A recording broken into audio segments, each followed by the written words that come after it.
Hello guys, today I've got Redmi Buds 8 Lite and I'm going to show you how to enable the HD audio on your Android phone for your Redmi Buds 8 Lite.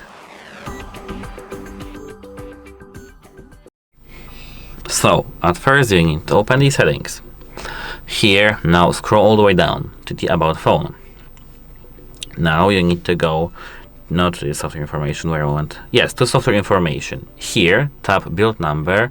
That many times when you will see all development settings.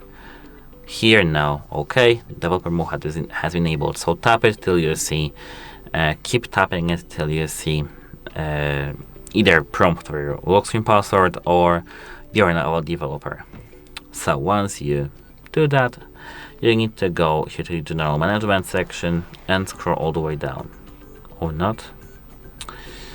No, developer options are here actually. Depending on, of course, on your phone.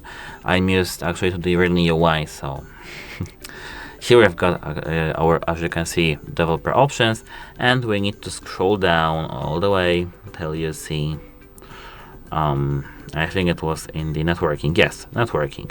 Here we've got, as you can see, HD audio section. You can disable it or enable it, and once it's enabled, you can select the codec, either AAC or SBC. That's it. Goodbye.